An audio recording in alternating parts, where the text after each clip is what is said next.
másfél évvel ezelőtt egy agytörzsi stroke miatt járásképtelenné vált az 55 éves férfi.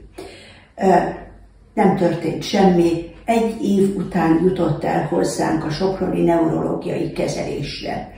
Az első egyhetes kezelés után segédeszközzel, rollátorral tudott járni, és beindult a bal arcfélben a mozgás. A második kezelés, amit most bemutatunk, már járókeret nélkül tudott járni, és teljes volt a bal arcfélben a mozgás. Jó, most a balt.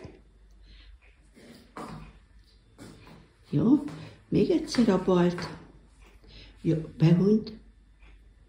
Jó, köszönöm szépen. És akkor tessék sétálni. Jó.